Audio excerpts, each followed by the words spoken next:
Hello and welcome to this very special Senseless Conversations, coming to you live, yes, actually live, here in the TV studio at the University of Bath. We've taken over the Minerva Lecture Series, so thank you very much to Public Engagement at Bath for letting us do that. This is actually part of the Festival of Social Science, and it is my great pleasure to bring this to you this evening. My name is Mike Richardson. This is my co-host, Naomi Heffer, and today we are hugely excited to bring you Dr. Lucy Maddox. Lucy is a researcher here at the University of Bath and also a consultant clinical psychologist. Researcher, she's an author, she does it all. And her current research is about reducing compassion fatigue in people who work on mental health wards for teenagers.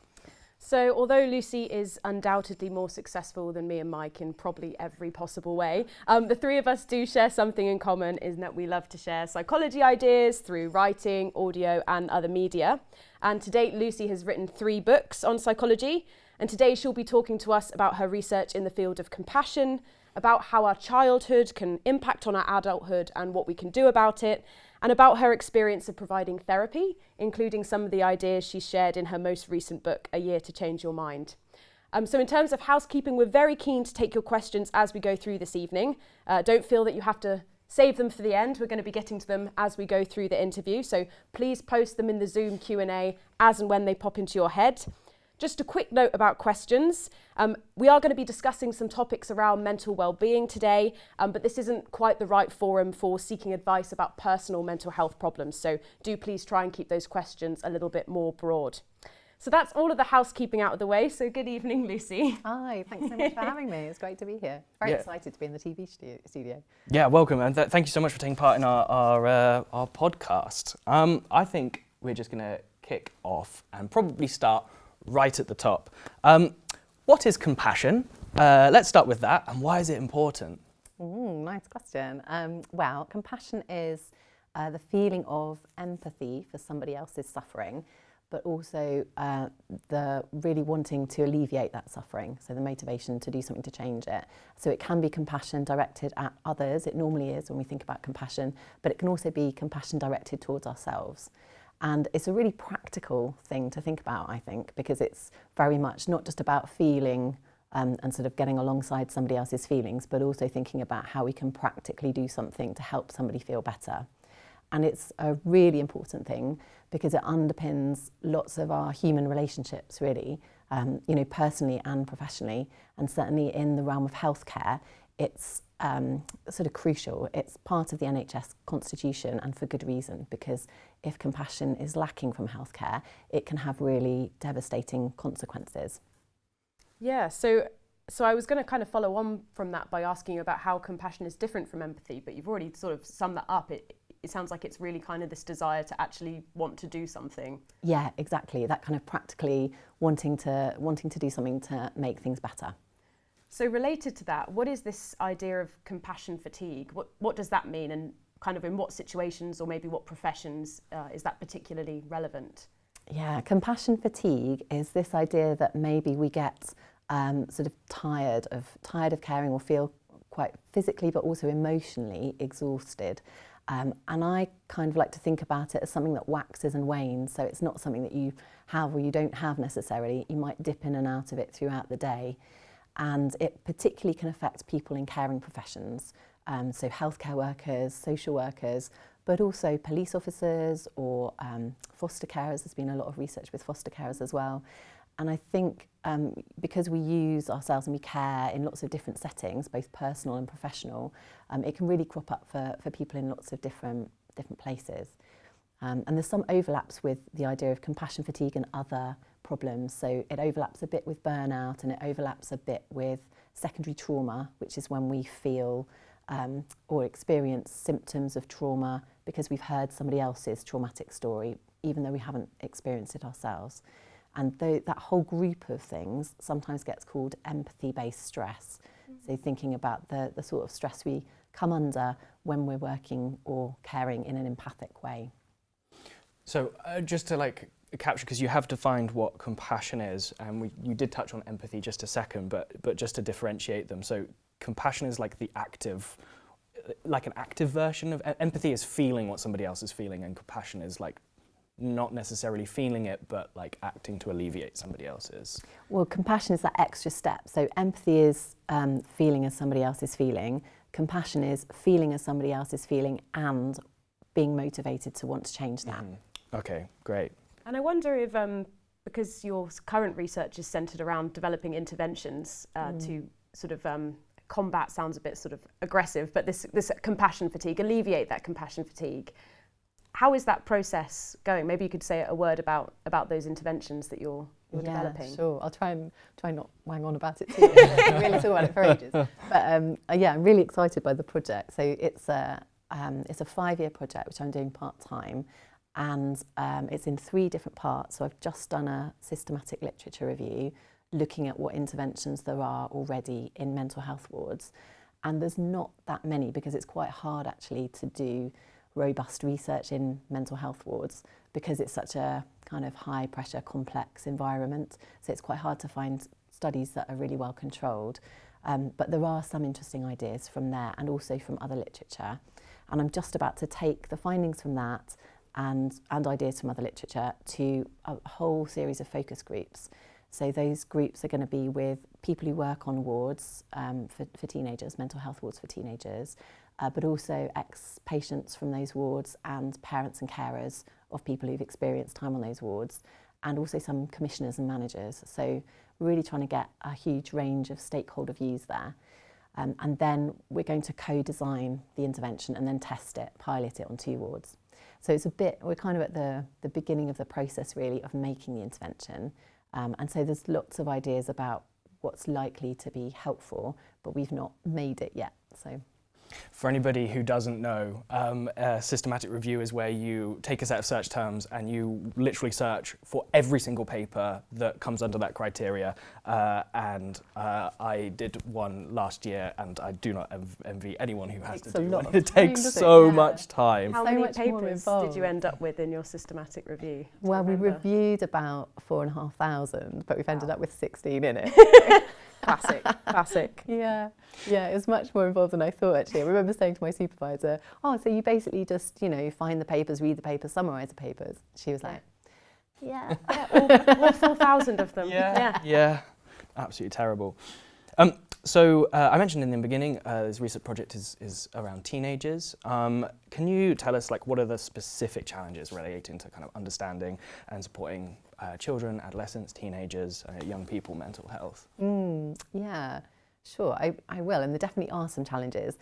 But I guess just from the flip side as well, I think it's a great group of people to work with because I think you have this potential to make quite big change in somebody's life at that point because they're on this trajectory, and sometimes if you make quite a small change, it can really just tilt kind of where they're going in a really positive way. So it's a client group that I really love working with, and also because I find them very honest in the consulting room. There's not the kind of layer of expectation so much of thinking that they should be behaving in a certain way in therapy. And so they'll tell you if you're boring them or just not making sense. A blessing and a curse. Yeah, actually so useful though, because it's much more helpful for someone to say if something's not working. Otherwise, you could waste hours of time, like offering something that's not helping them at all. So it is really helpful. But the challenges, I guess it's quite complex in that you're working with a young person, but they're very much nested in systems, and by that I mean, there's their family, there's their school, there's maybe other organisations that they're working with. So there's often quite a lot of working kind of indirectly as well with other people and trying to bring people in if that's what the young person wants or if that's what they find helpful. And I guess also just the climate that CAMHS is operating in now. So CAMHS is Child and Adolescent Mental Health Services, and the climate is one in which the funding has really not been good for years and years and years, and not just for child and adolescent mental health services, but also for social care and also for the third sector organisations which CAMHS work with. So I think it's quite frustrating sometimes that you can't do more because of those limitations, those financial funding limitations. So building on from that, so just quite a general question about sort of children and mental health. Like, is there any kind of things that you've picked up over your time doing therapy about how parents, new parents, old parents could talk to their children about mental health? I think just trying to talk about mental health is the first step, and it being something that's all right to talk about, because we talk about physical health a lot, and you know, that's part of day-to-day conversations about meal times or doing exercise or just daily stuff. And I think if we can try and get conversations about emotional well-being to be peppered throughout the day as well, then that can be really useful. And it doesn't have to be a big sit down, like looking into each other's eyes conversation. It can just be little droplets of information as time goes along, or kind of taking the time to check in when you're doing something else. So often when you're driving or walking side by side, I think is a really nice time to have a chat. Or when you're playing a game or drawing or doing something else, obviously depending on the age of the child. But then you kind of don't have that intensity of looking straight at each other. You're sort of triangulating that through an activity or through walking along, looking at something else. And it can just take the edge off that conversation and make people feel more able to open up a little bit. So yeah, I think little and often, not having like one big sit down conversation about mental health, but little and often checking in, making sure that people know it's all right to talk about stuff. Particularly, I think boys and young men, you know, still there is more of a tendency for them to find it harder to talk about emotions, and that's just to do with the way that we're socialised growing up. So anything to combat that can be really helpful. Sort of on the flip side of that, so I'm sort of getting to the age now where, like, you know, thinking about children, you're always thinking about parenthood. Maybe many of the people in the audience are also kind of at a similar level, and I know that you're also a parent. Now, I probably have an extreme version of this. Maybe you do or did as well, but being a psychologist, the idea of like raising somebody and like a child's mind, everything that I read in psychology, or lots of things I read in psychology, is how easy it is to just, I don't want to say break, but I'm going to say break. Is there any way, and obviously that doesn't happen because most of the time everything is okay, and if we have more conversations, that's great, but is there anything that you can recommend on the flip side about new parents managing anxieties about kind of raising a child and a child's mental health? It's a great question. Yeah, I mean, I had my child a couple of years ago, so in a way I feel, you know, you have all this knowledge as a psychologist, and actually it doesn't prepare you at all for the real life experience. So in a way I feel I can offer lots of advice as a psychologist, but as a parent I'd also offer no advice and just offer solidarity. But yeah, I guess it's really important to think, if you're worrying about the impact that you're having on your child's mental health, then you're probably doing a really nice job, and to go easy on yourself. And also, I guess, you know, a lot is to do with this idea of rupture and repair. So it's unrealistic to expect that we would parent perfectly in the way that we would want to 100% of the time. Just as it's unrealistic to think that we would be attuned to our child's needs 100% of the time. And actually it's not necessarily that helpful to be attuned to their needs 100% of the time, because they do probably need to know that there's sometimes a gap between what they're wanting and what they're getting in the world. I don't mean in a kind of behavioural sort of reward and punishment way, but just, you know, kind of dealing with the world and being in it. But yeah, as long as you are able to repair, if you find that you've snapped at your child or not spoken in the way that you would like to, I think the ability to sit down and talk with them when they're of that age and say, you know, I'm sorry I behaved like that, and that was why I was cross and I didn't mean it, and it was wrong that I shouted, or you know, it's never good to shout at your children, but sometimes that's the reality of what happens. So I think that concept of rupture and repair can be really helpful to think about. So it's maybe less about kind of striving to be the perfect parent and more about being willing to be self-aware about maybe when things haven't gone I think that's quite it. as you were, and there's no as you were such hoping. thing. There's like absolutely no such thing as a perfect parent. You know, we'll all make mistakes and do something that that we later think, oh, I wish I'd done something differently. Yeah. That's just part of being human in relationships. Like, we don't have a perfect relationship, or I've never had a perfect relationship with anyone.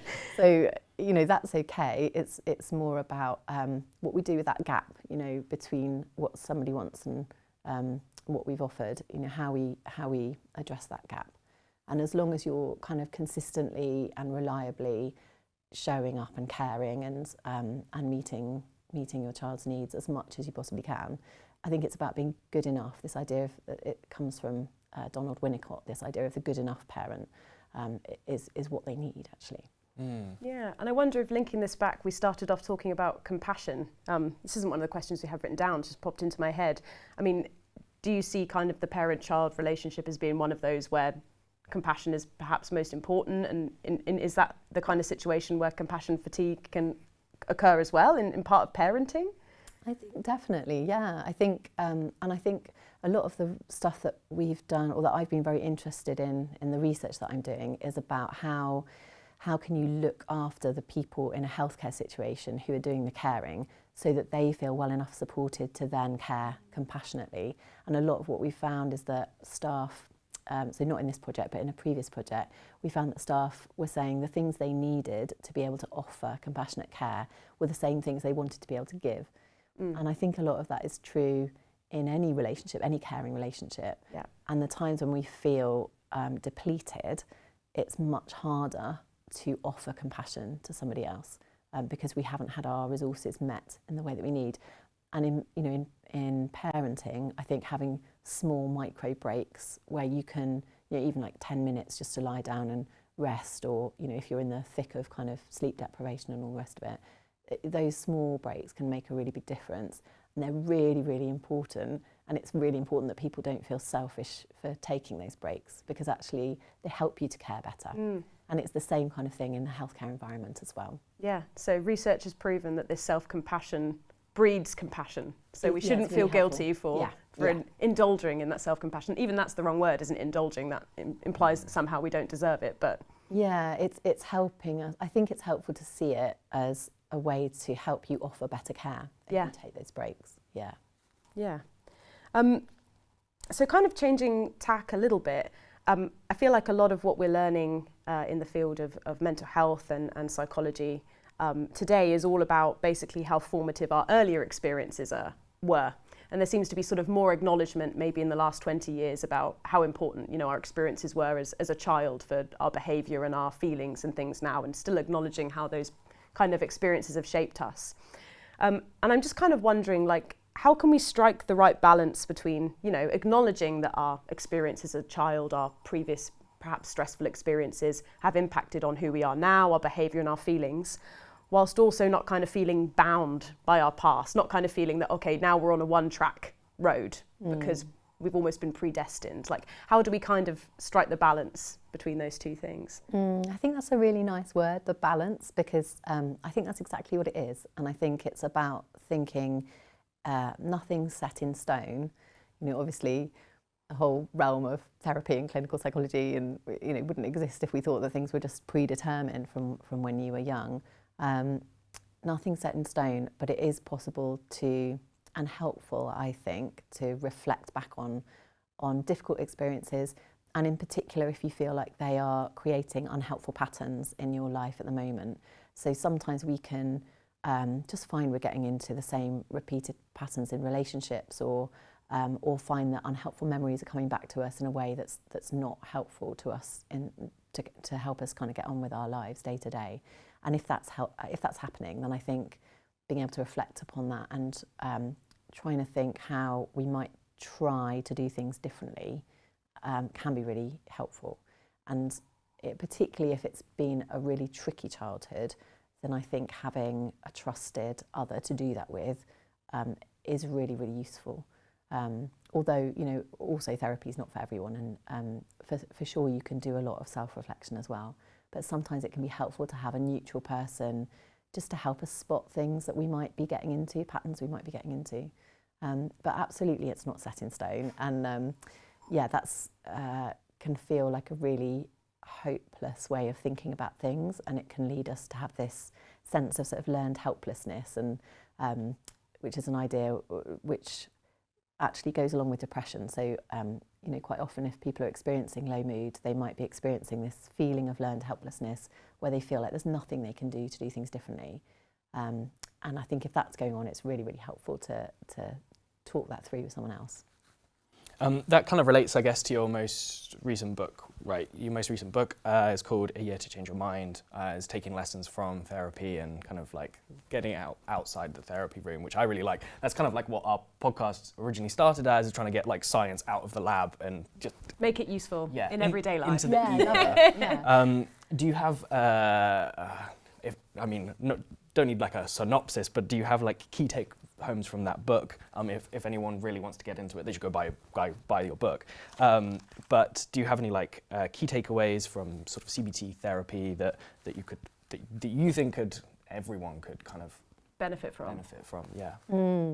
Yeah, there is lots in the book, and the book's structured, so it's called A Year to Change Your Mind, and it's structured month by month. So each month has different ideas from different types of therapy woven through it that I think are kind of particularly useful at that time of year, but you don't have to just use those ideas in January or February, you know, you can use them throughout the year. But I guess, there's lots of ideas from cognitive behavioural therapy in there, but also some from other types of third wave CBTs, so mindfulness-based therapies and acceptance and commitment therapy, and lots of other ones.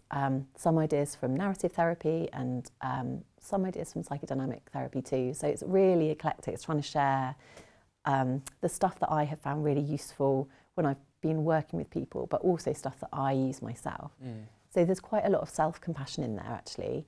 You know, how we can be a little bit kinder to ourselves and think about treating ourselves like we would a good friend. Because often the internal monologue we have going on, you know, you wouldn't say that to your worst enemy sometimes, let alone a good friend. So sometimes just that question, that one question of what would you say to a good friend, I think can be a real game changer and slightly shift our perspective.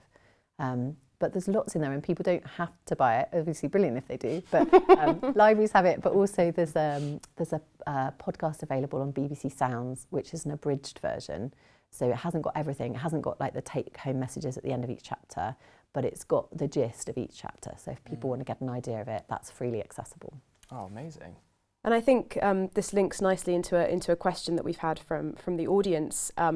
I think perhaps this question was in relation to when you were talking about how we can cultivate compassion and maybe self-compassion. Tom asks, in your research, what have you found to be the most successful interventions in your experience? Oh, is that like successful interventions for the mental health ward staff? Is that I'm assuming the question appeared a bit earlier when we were talking about compassion and self-compassion. So I think maybe in relation to the mental health wards staff, Yeah, so that's a really good question. I'm just trying to make sure I represent the literature search accurately. Yes, what did it say in those 4,000 things that you read? Yeah, well, I think what we found, basically the research that's been done is interesting. It's mostly the stuff, and some of it's been successful, some of it hasn't, but mostly the stuff that's been done is trying to offer staff chances to be better trained in working with patients.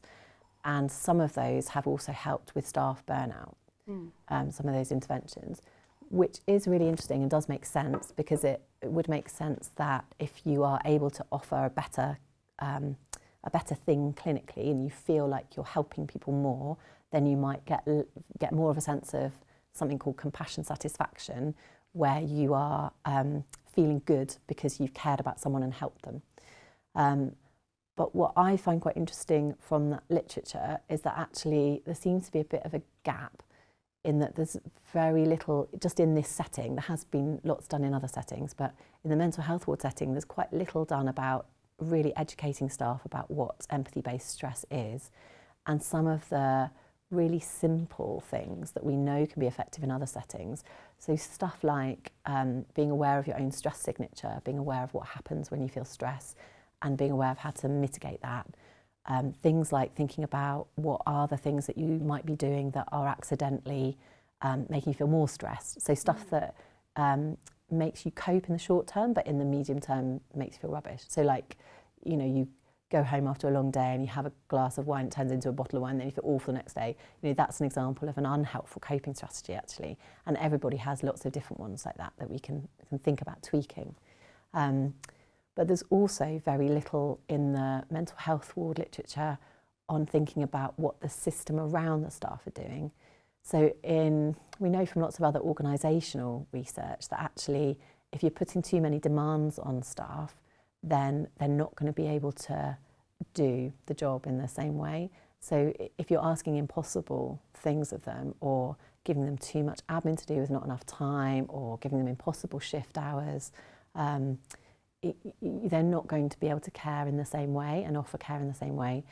And there's not been that much done in this mental health ward CAM space about looking at, is the stuff we can do about the demands on staff, again, quite small things, like are there shift pattern changes we could do, are there things we could look at in terms of like whether meetings could be shorter. So that's what I really want to take to the focus groups next, and ask the people who work on the wards and have experienced the wards in other ways, what do you think would be most helpful? And that actually, I think, nicely answered another question that somebody asked, is compassion fatigue ever visible in organisations? I'm assuming, as you were kind of suggesting, at this organisational level. Sounds like the answer is yes. Yeah, I definitely think so. Yeah, and I think it's true, for all of those empathy-based stresses, actually. And I think it's really helpful to think about the organisation as a whole and not just the individual. I think that both are really important. But if you only go in with the individual intervention, then actually it can be quite annoying for staff who are already very time pressured and stressed and stretched. It's like another thing, like another responsibility for them, when actually it should be a shared responsibility. And that's what the HSE, Health Standards England, management standards sort of say this should be, Health and Safety Executive is HSE, but they say that it's a kind of shared responsibility. Occupational hazards at work is a shared responsibility between the organisation and the individual, and it's the same with empathy-based stress. Yeah, that really rings true to some of my own experiences, and I mean, I don't class myself as having a particularly compassion demanding job as some other of the occupations you've described, and some of my friends as well, when they get frustrated because perhaps their workplace approach to work well-being is to say, well, would you like to go to a yoga class, or would you like to join this mindfulness course, and all of those things are good, but it kind of makes it feel a bit like you're forcing it onto the responsibility of the individual to somehow generate this, rather than perhaps also acknowledging at the sort of organisational level. I think that's that change is needed. Absolutely, and it can be a real shame, because I think often that happens with things that are highly evidence-based. So mindfulness has got a good evidence base for helping with compassion fatigue, and some CBT techniques as well. But again, if you're offered those when you're really stressed and as a kind of thing that's being offered to everyone, sometimes it can really turn you off those things, which is a shame, because they are evidence-based and they are effective for lots of people, not everyone. But then if you're offered that in a way which makes you think, no, naff off, don't want that, really unhelpful. So, yeah. We've said quite a lot of terms at the moment. We've been talking about mindfulness, CBT, sort of therapy, and for people who aren't involved in like a psychology background, they may kind of sound like they're all the same thing. Is there kind of, what's sort of the difference between them? Do they have different purposes? I'm sure everyone knows at least somebody who's got like a mindfulness app on their phone. Where does that fall within kind of therapy? And do they all have kind of the same goal? Or are they different techniques for different things? That is a massive question. That was like four questions in one. No, which I'm just going to think of how best to answer it, because it's terrible for acronyms. Therapy is terrible for acronyms. There's always another 3-letter acronym. So cognitive behavioural therapy is quite well known, I think, because it has got this good evidence base and it has been offered to a lot of people. The flip side to that is that sometimes people have, that there's like different quality of CBT that is sometimes offered. So sometimes people have had a bad experience, and sometimes that's just because they don't like it, but sometimes that's because they've had CBT from somebody who's not had as much training perhaps in the specific problem that they're going with. But there's lots of third wave CBTs. So mindfulness-based cognitive therapy is one of those. So that's really focusing on using the idea of being present in the here and now, so not worrying about the past or worrying about the future, just trying to be in the here and now. And it's got a really good evidence base for depression, but also for some other problems. We've talked about other therapies already in this session, and lots of them are third wave CBTs. There's a podcast which I made in a previous life, in a previous role, when I worked for the behavioural. It's another. You're about acronym. to say another acronym. I'm about to say another. I'm so BABCP. BABCP. Behavioural. Yeah. British Association for Behavioural and Cognitive Psychotherapies. Yes. Yeah. So, It is a mouthful. It does need an acronym. Try saying that in a meeting when you're like, "Hi, my name's Lucy from the." But yeah, there is a podcast available called "Let's Talk About CBT," and it goes through all of the third wave CBTs. And in that, it's trying to share this, like, debunk what goes on in the room. So it interviews therapists, but also people who've had the therapy, to try and explain what they are. So there's an episode for each of those third wave CBTs, and then there's ones that focus on particular problems. But CBT and third wave CBT is not the only type of therapy. There's loads of others as well. And it is really confusing, I think, for people to know which one to go for. And I think there is information around about it, but it's a case of kind of Googling and trying to look at the trusted information. So from, like, if you're interested in family therapy, look at the Association for Family Therapy website. If you're interested in psychodynamic therapy, look at one of the psychodynamic institutions, and same with narrative therapy with the third wave CBTs. So yeah, that's a very long answer to your long question. It was a very long question, so absolutely fair enough. Do you tap into this at all in your book, the sort of the different types of therapy, or is that the next book? Yeah, well, I do try and explain as I go, because it's so full of jargon. I really try and not, explain what each bit is. So throughout the book, I use ideas from different types of therapy. But it's kind of broken up. The first book I wrote, which was called Blueprint, has a chapter in it which is about all the different types of therapy as well at the end. But yeah, it is really interesting, because I do get asked a lot, how do you choose a therapist, for example? And it's overwhelming, isn't it, if you're trying to understand what to ask for. Yeah. And especially if you're in a position where you're, experiencing a mental health crisis, and that's a very difficult time to make decisions anyway. And then you're confronted with all of this jargon. Yeah, it's super hard. I think it sort of speaks a bit to, because you're asking, are they for different things? I think it's more that somebody might use them for different things. So if you're coming and you know that you have a diagnosis of a particular mental health problem, then the NICE guidelines are, again, quite jargony, but they're really super useful, and there's always a brief summary of them. So if you know you've got a particular problem, you can look those guidelines up, and they will tell you what the evidence-based therapies are. It doesn't mean that nothing else will work, but that's kind of what's recommended at the moment. Whereas if you're looking for a more exploratory type experience of therapy, to kind of talk through repeating patterns, but you're not necessarily feeling like you've got a specific diagnosis, then you're looking more for something that resonates with you, I think.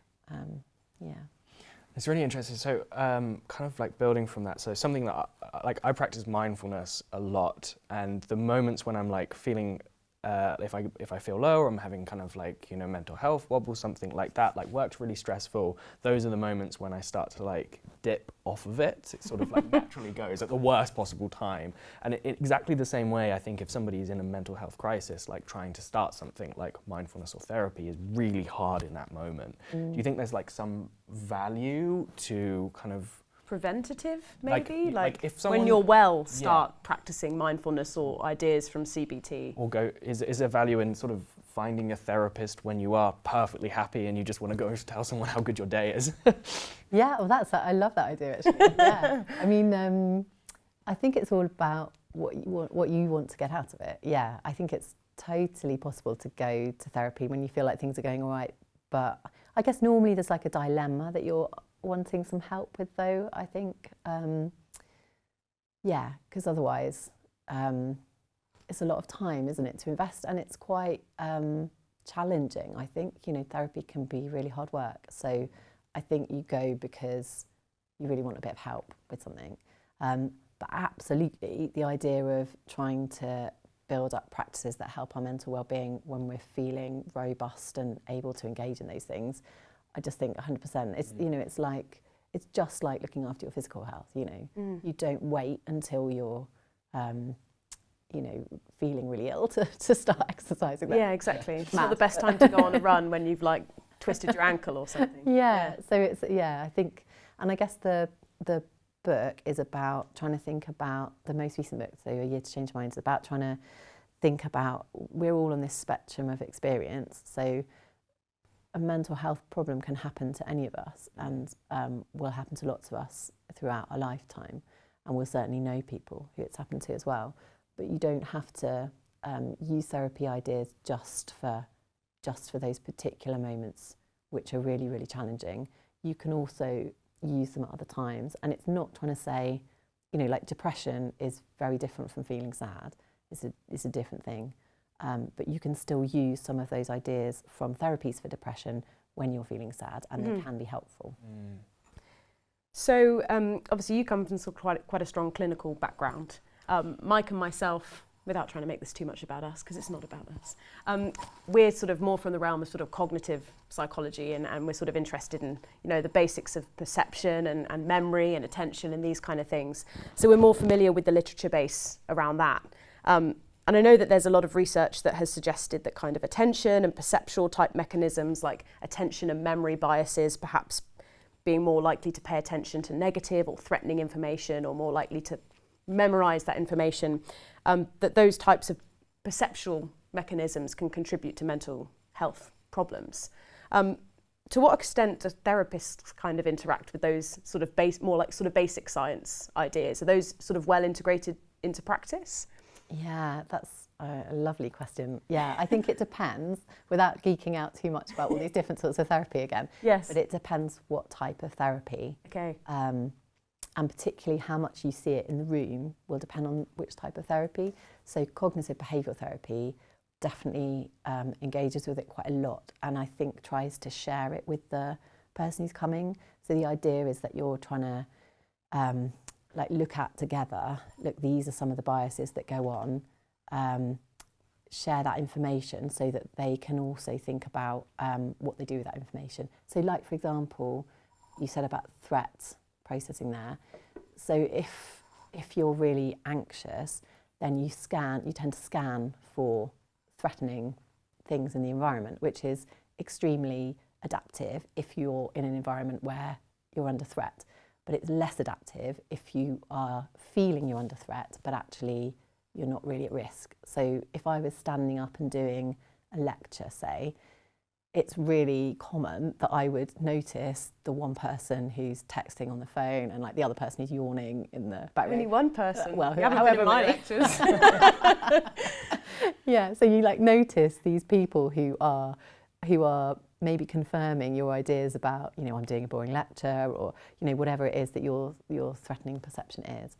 Whereas it can be really helpful in that situation to know that that's going to happen. Like, it's, you know, that's because you're feeling nervous, that is going to happen. Yeah. And then you can think to yourself, okay, maybe I can also scan around, and is there anybody here who does look interested? Yeah. And maybe I'm just going to speak to that one person. But it just kind of calms you down a bit. And in all sorts of situations, so when we're feeling low, we're much more likely to remember other times when we also felt low, and to remember information to do with times when we actually felt quite bad about something. And we're more likely to ruminate on things, which is when you kind of chew over and over and over stuff that you've already done that you can't change, but we all do that. So our state of mind can really influence how we're thinking. But if you know that, you can then also try and think, okay, what's the evidence against these beliefs that I have? What's the evidence against some of the stuff that I'm thinking? And can I particularly try and pay attention to the opposite? Is it a similar thing then? I really resonate with when you feel threatened, you kind of like paying more attention to like those more like threatening things in your environment. But is it sort of related then to this, like when you're feeling down, you want to ruminate about bad things? I always think it's just like, you know, you're feeling bad, so you're like punishing yourself for feeling bad, or you're like, no, I really want to extend this emotion, or I really want to don't really want to, but like something in my body wants to like live in this negative or sad moment that I'm experiencing. And I always think that it's a really bad evolutionary adaptation to have that in our heads. I get the threatening thing, but the rumination is a bit like too meta. Well, it's interesting, isn't it? Because I suppose like reflecting over stuff that we've done that we feel like, oh, I wish it had gone differently, can be really adaptive, but it can definitely go too far and be unhelpful. So I suppose it's that thing of, trying to spot are the things that has something being helpful for you at some point in your life, but it's maybe not helpful for you now. So the threat perception thing, again, if you've had early childhood experiences of being under threat, then you're much more likely to have a threat processing sort of neural pathway bit in your brain that is kind of hypersensitive. And that was really adaptive at one point if you were in danger as a child, but it's less helpful later on if you're still extremely sensitized to thinking that somebody is being threatening to you, because you might then respond to people who aren't actually trying to threaten you, but in that way, and it can really interfere with relationships. So in some ways, I think it's just really helpful to know about the science around, because partly it kind of depersonalizes it a bit. It's not your fault that that's happening, it's just totally normal. But it's then just the way our brains work. And Unfortunately. it's sort of trying to help us actually. But but then you can also think, okay, can I practice some other ways of doing this with help? Like practice other ways of doing it. Yeah, almost sort of like empowerment through knowledge about research, which is what public engagement is all about, really. Yeah, absolutely. Any more questions? Yes, so we had a question from the audience. I was trying to wait for an appropriate moment, but I think we're just going to go with it now. So I think this is going back to, in terms of trying to cultivate compassion and share compassion. Somebody asks, thinking of medical staff and caregivers who deal with people with learning disabilities, so they might have some quite challenging behaviours. Any particular suggestions for them in terms of cultivating this compassionate environment?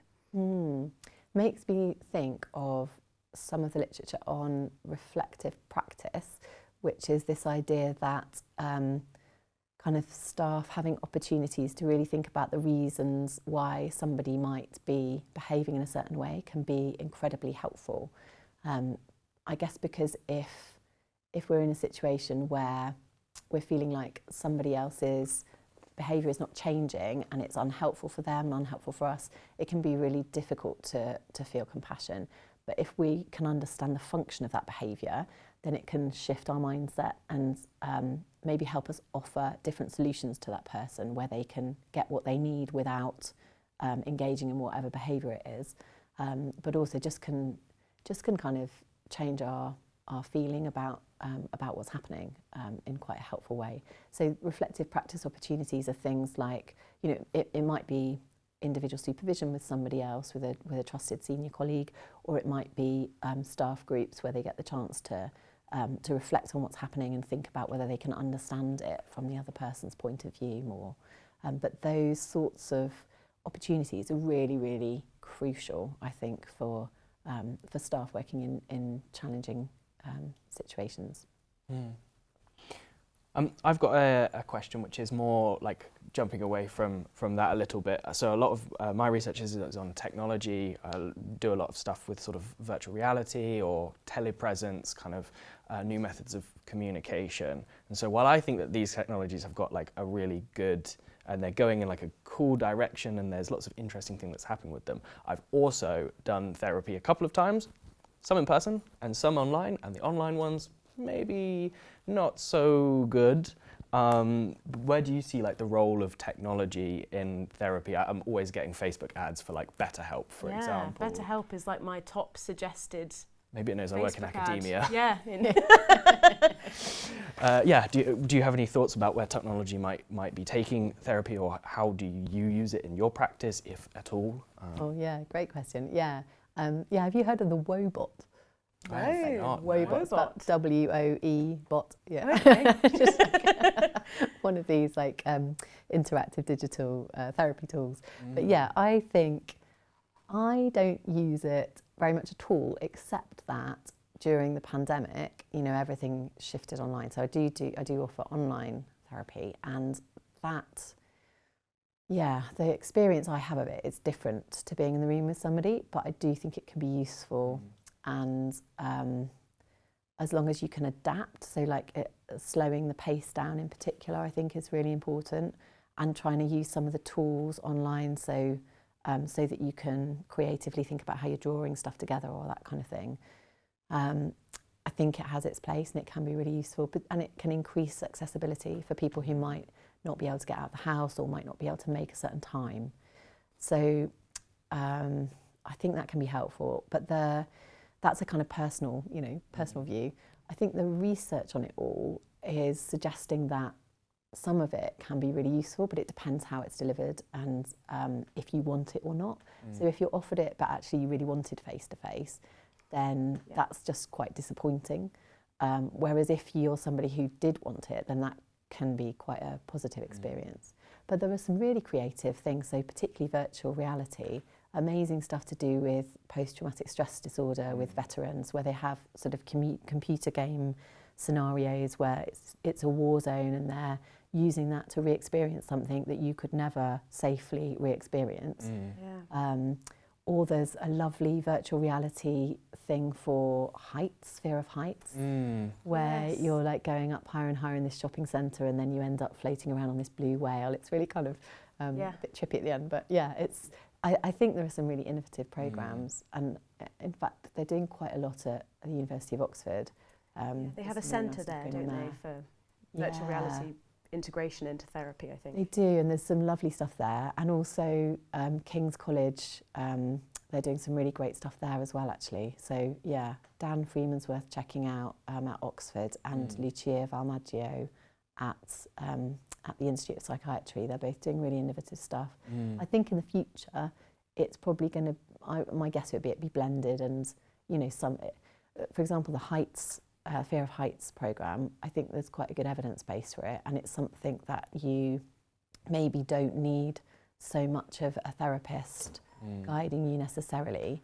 So I could see that kind of taking off in quite a mainstream way maybe, whereas other things I think it still would benefit from being blended, so particularly stuff for post-traumatic stress, I think really helpful to have. It doesn't seem hugely ethical to just put someone in this sort of immersive programme and say, kind of cure thyself. Get on with it. And I think a lot of it is this blended idea, or sort of augmented.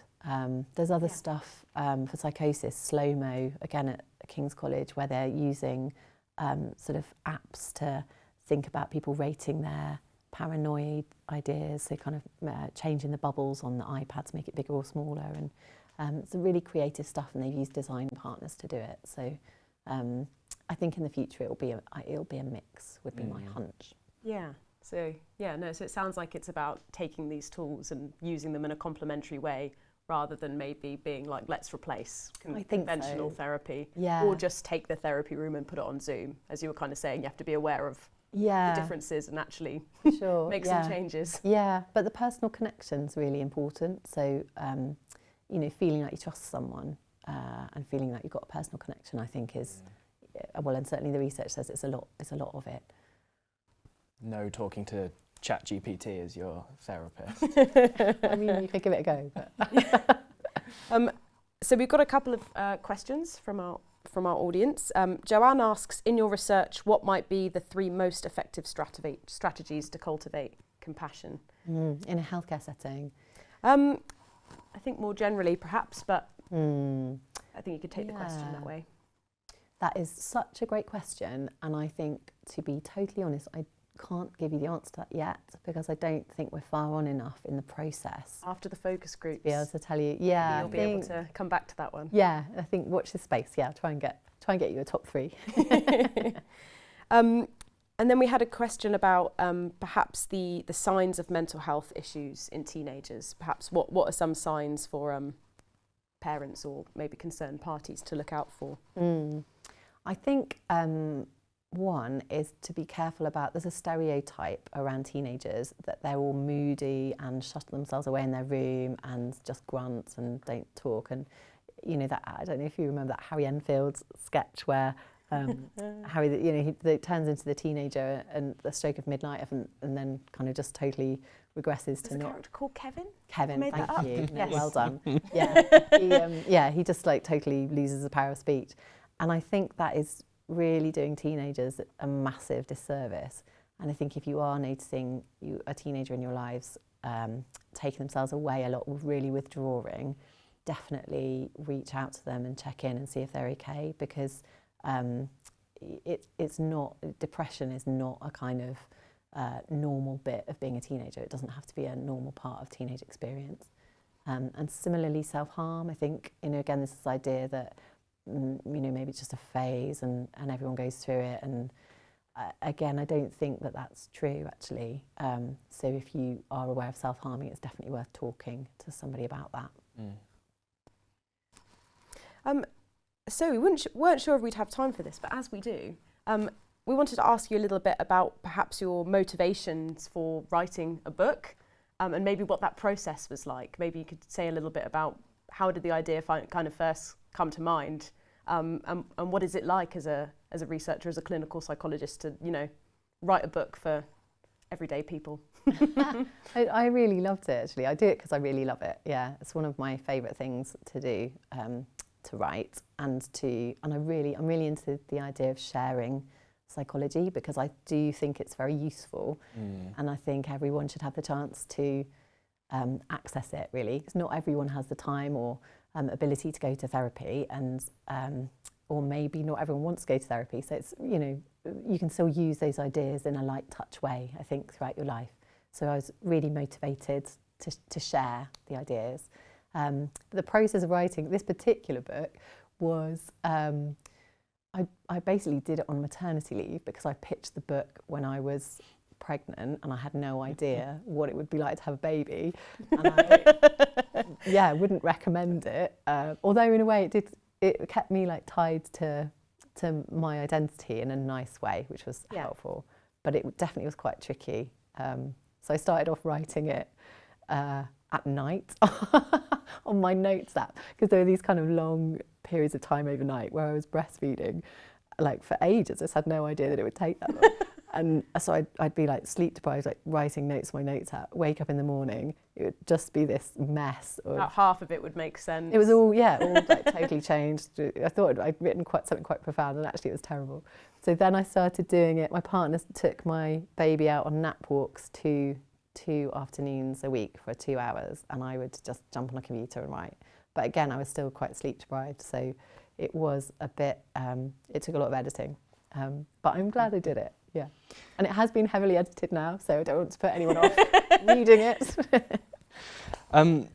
So I think what we like to end every one of our interviews with every one of our interviewees is we want everyone to like think about their research area who come onto our podcast and think about how like one aspect of their research or all of their research could benefit people generally to live like healthier and happier lives. And you've touched on loads and loads of things throughout this hour, but I'm just wondering if like based on like all of your knowledge, all of your research, what is the most useful or best way that we can cultivate compassion in our own lives? I think for me it is thinking about how we are compassionate to ourselves and how we can try and get our own needs met so that we then are able to care for others. And I really hope if there's anything that people take away from our chat tonight, it's the idea that it's not selfish to be looking after yourself. It's actually, you're doing everyone a favour because you're less depleted and you're more able to properly connect and properly care for others. So yeah, that idea of really looking after yourself or asking for what you need from the institutions that you work from in order to be able to meet other people's needs. I like Amazing. that idea of asking for what you need from Yeah. the institutions that you work for. Yeah. There you go. What a We've fantastic... just been given free permission to do that now, so we can't feel guilty about it. Bath. Thank you so much for talking to us, Lily. That was super interesting. Oh, it's lovely. Thank you so much for having me. Yeah, and I feel like we went through the full spectrum of Quite a romp. quite a romp. Yeah, through lots of things. So once I figure out which camera I should be looking at I'll look at this one. I'll wrap up for us. So thank you very much for joining us for this special live episode of Senseless Conversations. If you'd like to hear more from Lucy about compassion and mental health, then you can check out her books. I think we've mentioned all of them today. So Blueprint, How Our Childhood Makes Us Who We Are, What is Mental Health, which is aimed at young people aged 10 plus, and then most recently, A Year to Change Your Mind. If you'd like to hear more from us, which I highly doubt, but if you do, then you can search Senseless on Spotify to access our other podcasts, or you can access our content directly from www.senselesspsych.com. Over the course of the past 2 years, obviously we've had the privilege of interviewing Lucy today, but we've also talked to researchers about the psychology of video games, the cognitive effects of cannabis use, and most recently the future of virtual reality avatars. So there's plenty to get your teeth stuck into if you have an interest. So thank you very much, Lucy. It's been a pleasure, and thank you very much for tuning in this evening.